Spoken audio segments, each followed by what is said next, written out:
Capítulo 14. O ministério em favor dos ricos. Cornélio, o centurião romano, era homem de fortuna e de nobre nascimento. Ocupava uma posição de confiança e honra. Pagão pelo nascimento e pela educação, obtivera, mediante o contato com judeus, certo conhecimento do verdadeiro Deus e adorava-o, mostrando a sinceridade de sua fé pela compaixão para com os pobres. Ele dava esmola ao povo e de contínuo orava a Deus. Atos capítulo 10, verso 2. Cornélio não tinha conhecimento do Evangelho segundo fora revelado na vida e morte de Cristo, e Deus enviou-lhe uma mensagem diretamente do céu, e por meio de outra mensagem dirigiu o apóstolo Pedro para que o visitasse e instruísse. Cornélio não se achava ligado à igreja judaica, e teria sido considerado pelos rabis pagão e imundo. Mas Deus lia a sinceridade de seu coração e enviou mensageiros de seu trono para que se unissem a seu servo na terra, a fim de que ensinasse o evangelho a este oficial romano. Assim, hoje em dia, Deus está buscando pessoas entre as de alta classe, da mesma maneira que entre as humildes. Muitos há, como Cornélio, homens a quem ele deseja ligar à sua igreja. As simpatias desses homens são para o povo do Senhor, mas os laços que os ligam ao mundo os prendem firmemente. É preciso coragem moral para que esses homens se coloquem ao lado dos humildes.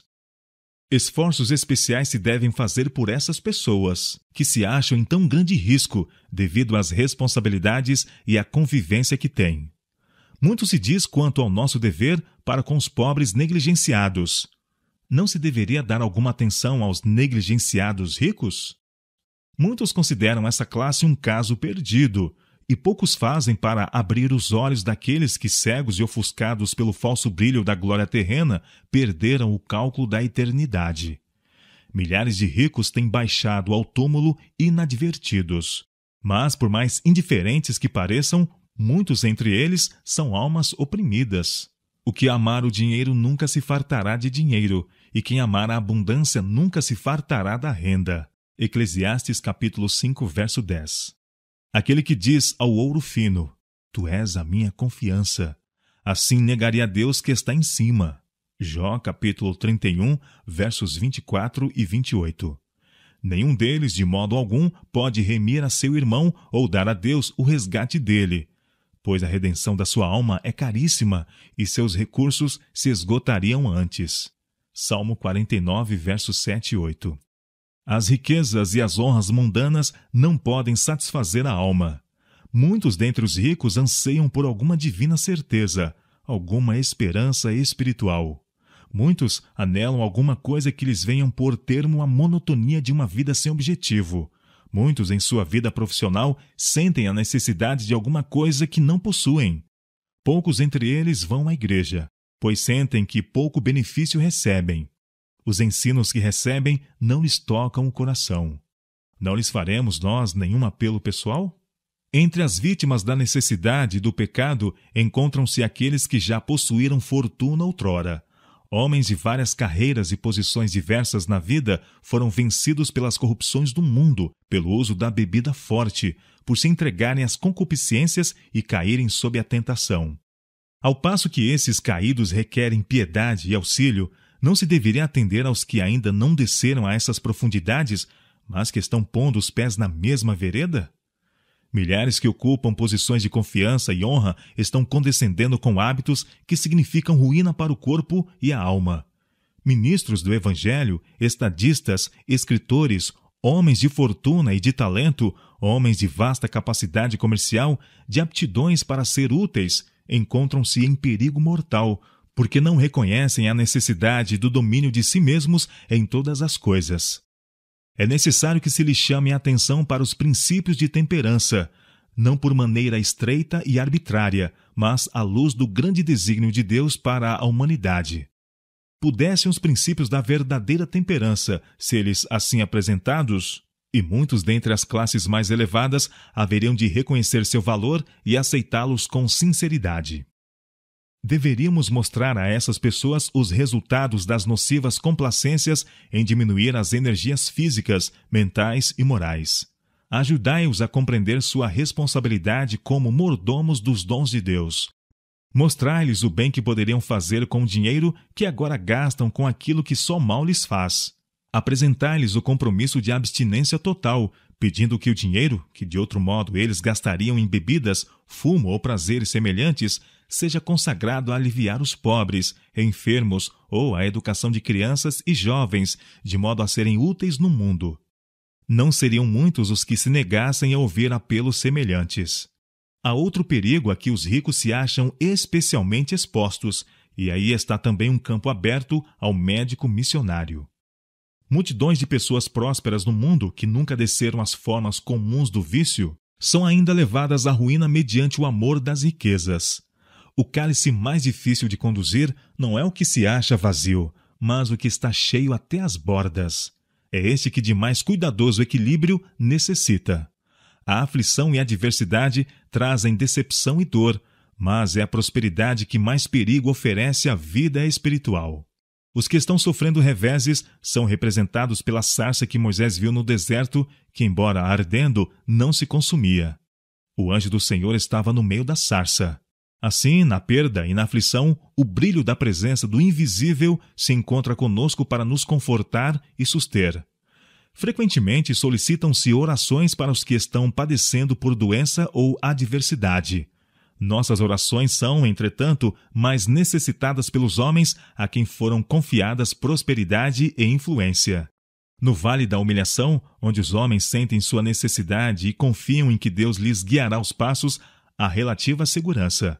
Mas aqueles que se acham, por assim dizer, em elevados pináculos e que, devido à sua posição, se julgam possuidores de grande sabedoria, estes se encontram no maior perigo. A menos que esses homens tornem Deus a sua confiança, hão de por certo cair. A Bíblia não condena ninguém por ser rico, uma vez que haja adquirido suas riquezas honestamente. Não o dinheiro, mas o amor do dinheiro é a raiz de todos os males. É Deus que dá aos homens poder para adquirir fortuna, e nas mãos daquele que agir como mordomo de Deus, empregando seus meios altruistamente, a fortuna é uma bênção, tanto para seu possuidor como para o mundo.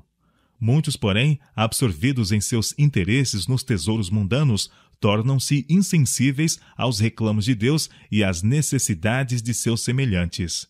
Consideram sua riqueza como um meio de glorificarem a si mesmos.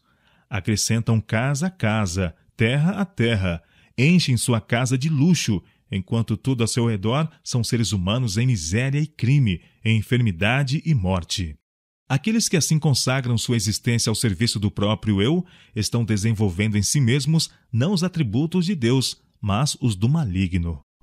Esses homens estão necessitados do Evangelho, precisam desviar os olhos da vaidade das coisas materiais para a contemplação das preciosidades das imperecíveis riquezas.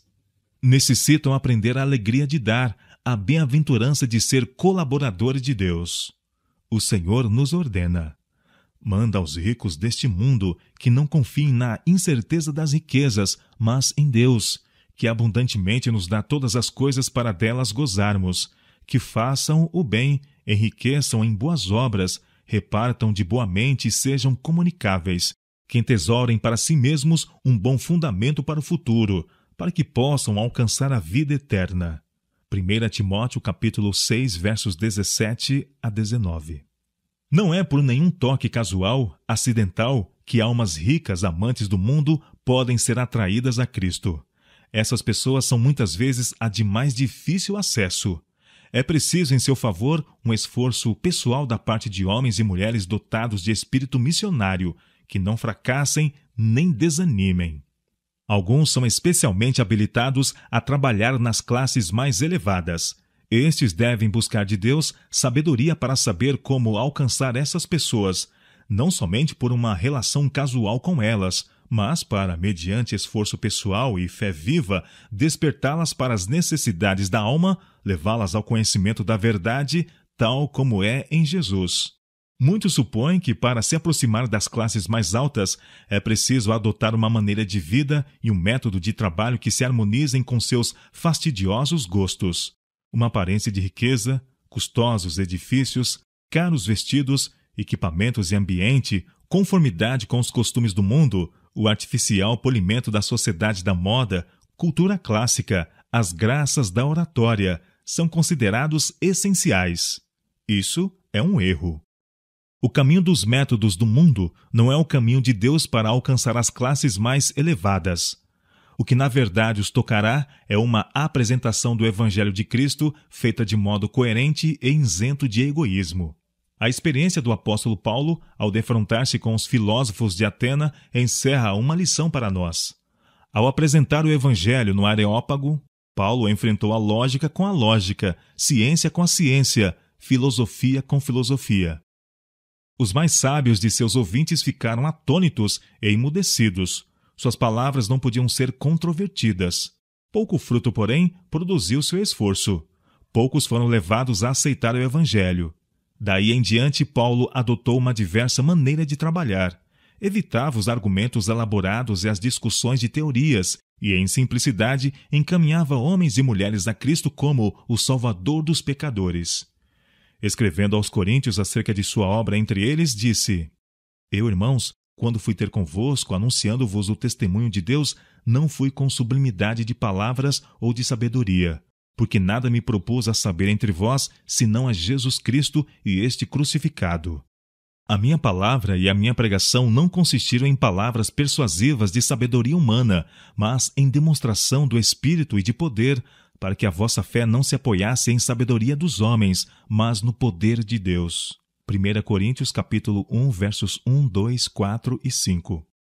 E ainda em sua epístola aos Romanos, ele diz: Não me envergonhe do Evangelho de Cristo, pois é o poder de Deus para a salvação de todo aquele que crê, primeiro do judeu e também do grego. Romanos capítulo 1, verso 16.